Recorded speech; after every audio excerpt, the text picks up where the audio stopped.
Hey guys, Mark Williams here with Trigger Time Training up in Longmont, Colorado. I'm the chief instructor here for all the carbine and pistol courses, so what you see in front of me is kind of my life.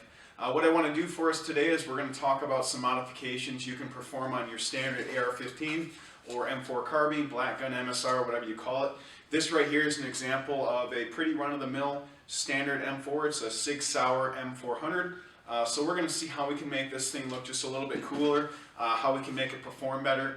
If you're professional services like law enforcement or military, we'll actually give you some functional tips you can do for your carbines to make them work better on the streets or in the field.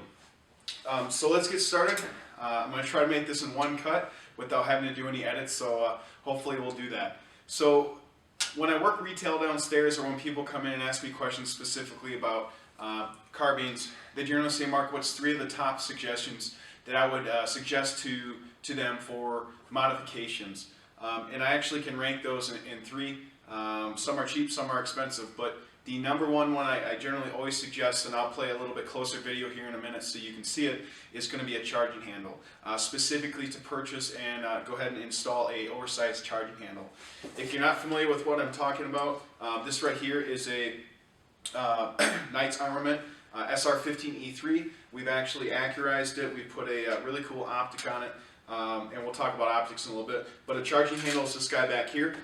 If you were to hold this gun as a right-handed shooter, on the left side is going to be the charging handle. This is how I'll actually manipulate the gun. Depending on who you train with or your department or unit, they may suggest different manipulation skill sets. But having a bigger purchase on that actual charging handle, this guy right here, will make all the difference in the world.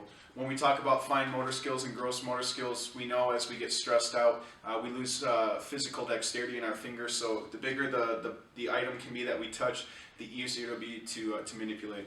So that is probably the number one thing I'll suggest somebody to change up. More importantly, if you are in those services like law enforcement or military.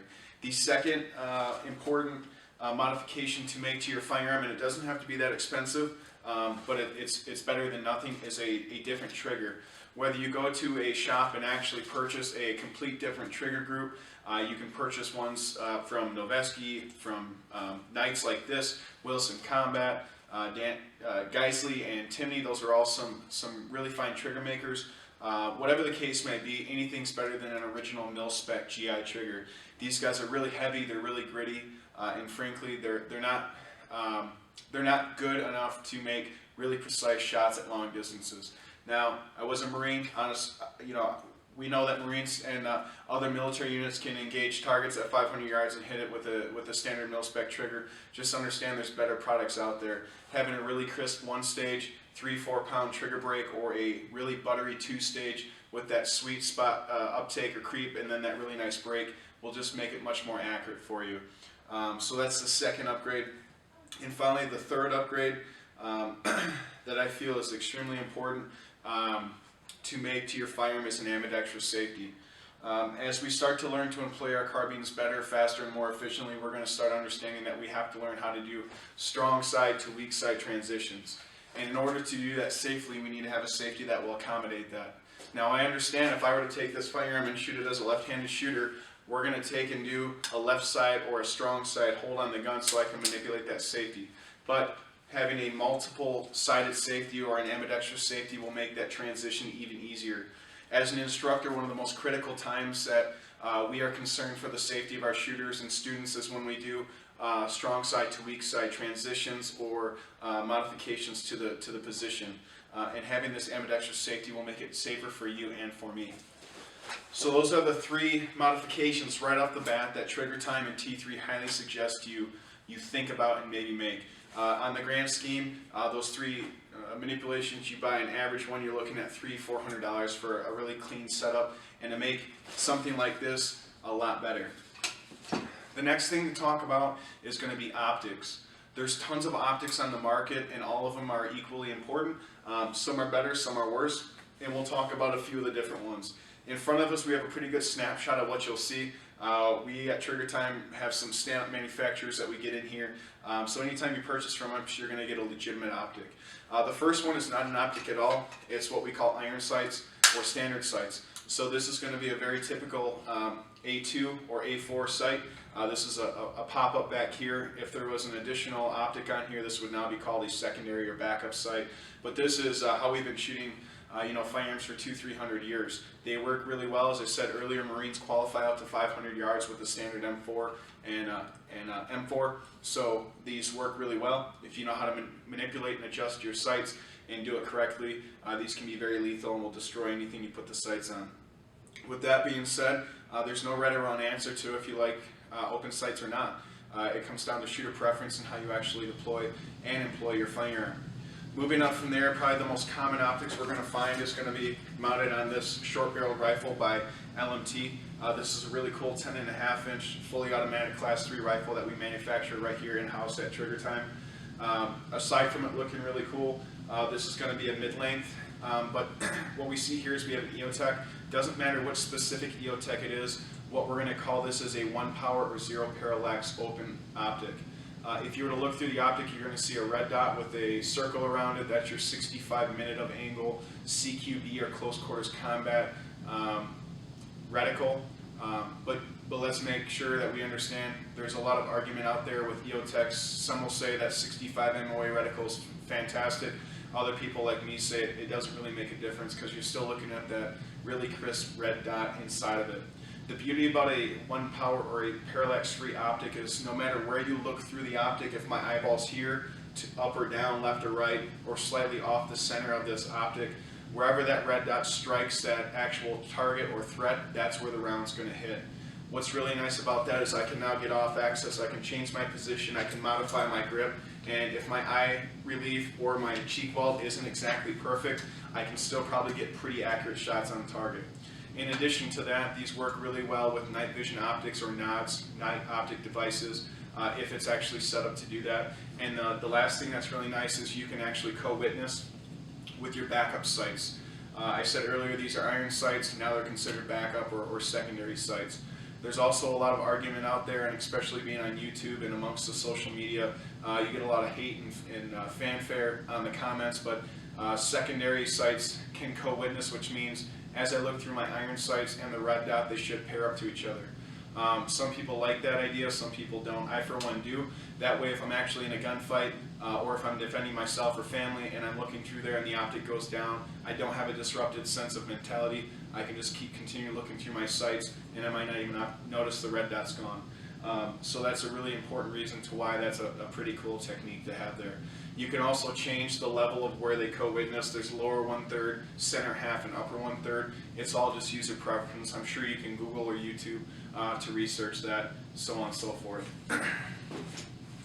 The next optic is one of the more expensive ones on the market, but this, just to let you know, is my current training AR for all of my Carbine Essential classes, and it has this optic on it. This is a Spectre DR Alcan. First notably remark as being used by Marine Special Operations Battalion as well as a lot of JSOC and MSOB units, or SOCOM units out in the forward operating areas. This is technically classified as a dual roll optic, which means it only has high and low. If you were to transition over to the weak side here, I don't know if you can tell, but there's actually a lever right here that you push down and pull forward, or push down and pull back, and that's going to change the optic from being 1 power or 4 power. This is probably one of the most bomb-proof, bulletproof optics I've ever come to know. They're extremely durable, they're waterproof, they're shock resistant, they're just incredible optics. They are expensive, between $1,800 and $2,500 for the 5.56 calibrated model, but they're just incredible. It's one of the first companies to actually use intrinsic scope mountings, which means if you think about a typical scope, and I'll give you the example in a minute, but if we look at this guy right here, this is a standard scope where if I turn these turrets, it actually changes the glass and the reticle inside. This one, if I change the turrets and adjust it up or down, it doesn't have anything to do with actually changing the glass or the reticle. It actually changes the entire mechanics of the scope.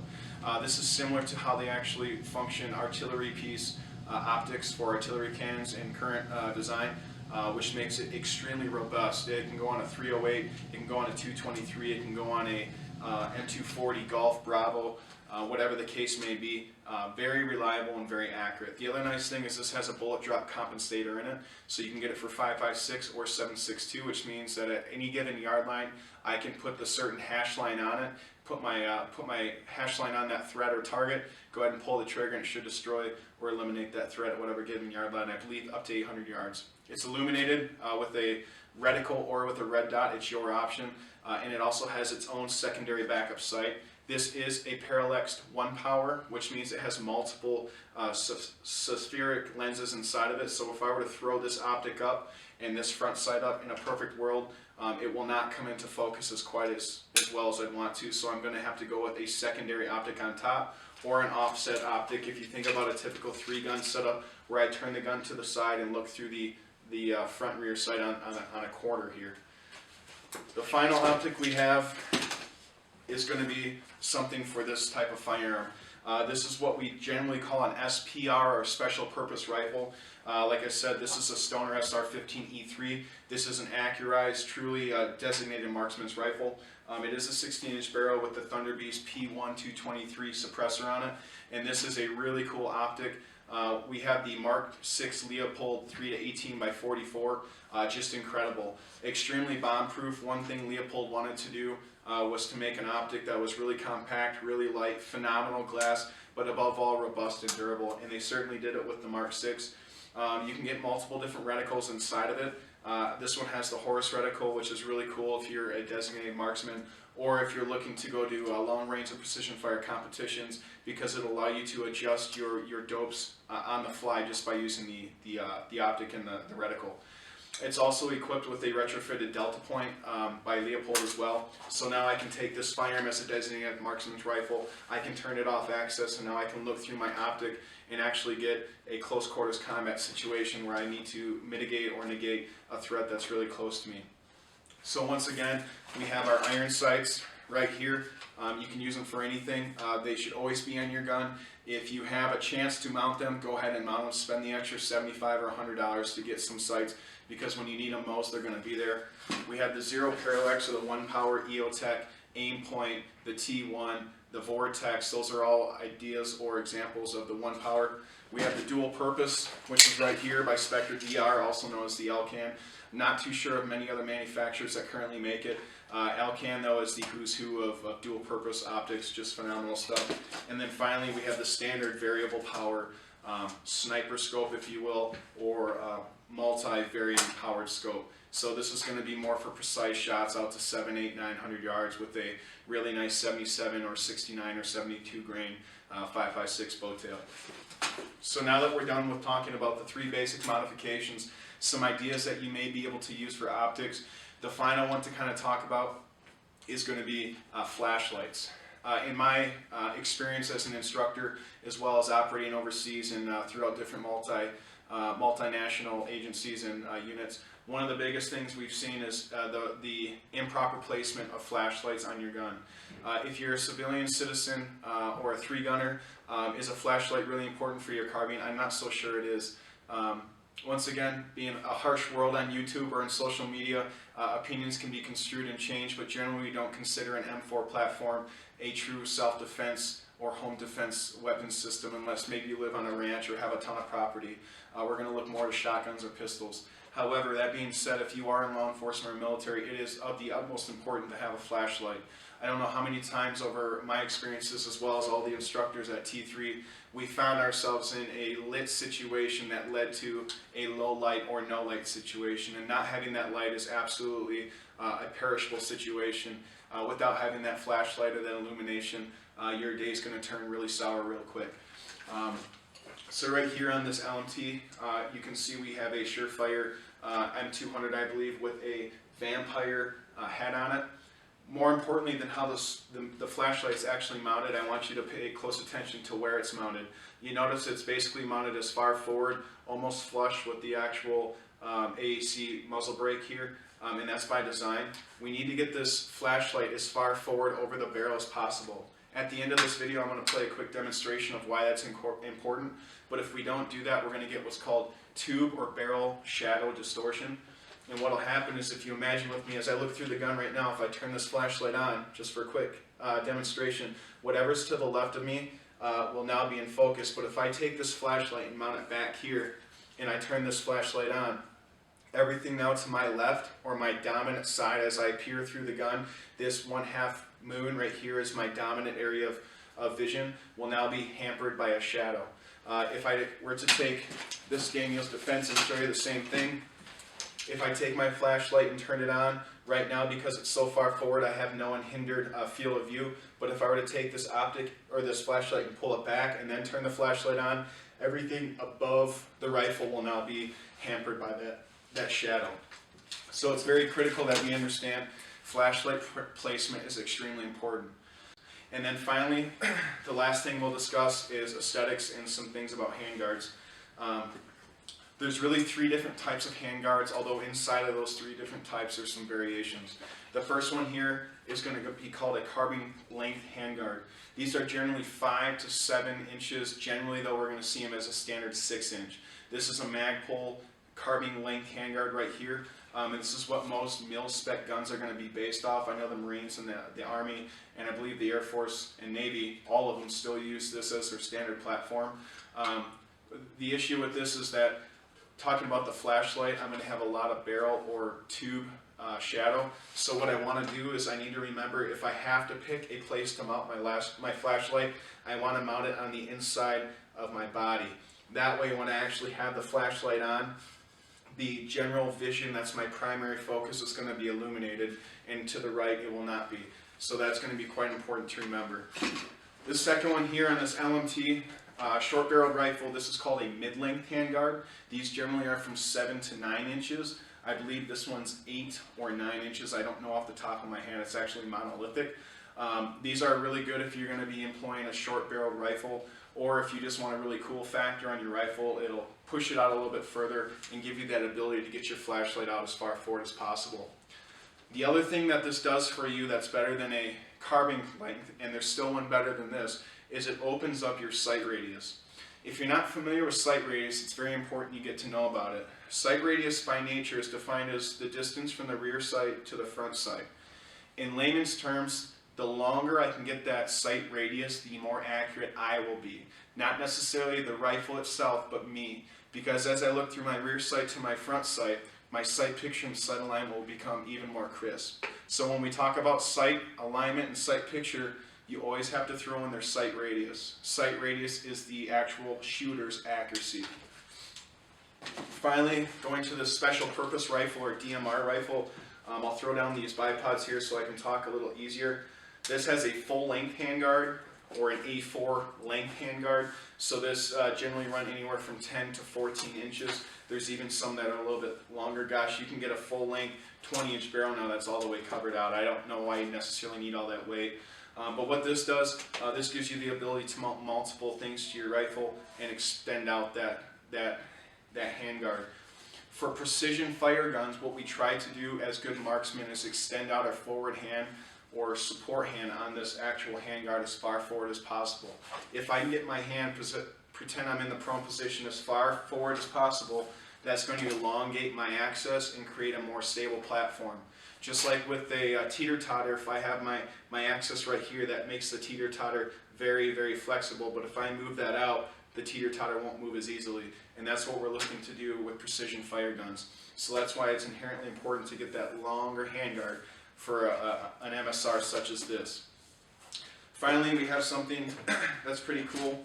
We do it here at the shop and amongst the T3 team, and it's called Cerakoting. Cerakoting is just a fancy type of paint that you put on a exterior of a gun. You do some heat treatment to it, and it bakes on, and it becomes really durable, and it's actually quite beautiful. Aside from that, it's corrosive resistant. It won't allow the gun to rust, of course, and it will be... Alright guys, so here's an example of a standard charging handle. You'll see this is just a run-of-the-mill mil-spec A2 style charging handle. This is the only amount of purchase you actually get on it. So when you're trying to pull back on that guy, if you can see here, that's about the size of it right there next to my thumb. When we talk about an oversized charging handle, this is what we're referring to. You can see this guy, oh, I don't know, 1/4 inch by 1/2 inch in size. It's gigantic. I can reach it ambidextrously. I can come across weak side, whatever the case may be. Real easy to use, and that's a full-size charging handle. That one's actually made by Baltimore. So that's two examples of what we're looking for. That oversized charging handle is going to give you just a little bit more purchase. So here's what we're talking about with the safety. Obviously this is a standard M4 style with the safety selector or safety switch or selector switch, whatever you want to call it, on the weak side of the gun. If I turn the gun over, you're going to see right here, there's no additional safety for the ambidextrous side, whereas on this LMT, this is upgraded with the Seekins ambidextrous safety. So right here on strong side and weak side, I have the ability to change hands and manipulate my safety. Now I get the fact that we can teach how to manipulate the safety if we're left-handed, sweeping the left hand over. Do not get me wrong, that's a fantastic technique, but to make it a little bit easier, it's just nice to have safeties on both sides. Alright guys, so here's an example of a surefire, an actually really nice surefire, improperly mounted near the middle of the handguard. So if I put this under the handguard and mount it about halfway through it, this is what it'll look like. So you can see right here, as I hold the gun level, obviously what's under the barrel can appear, but whatever over the barrel is going to be shadowed out by that barrel distortion. So that's why it's imperative we move that handguard up. Now what I'm going to do is I'm going to stop the video real quick and move it to the proper place, and you'll see the difference. Let me just kind of move it around here so you can see.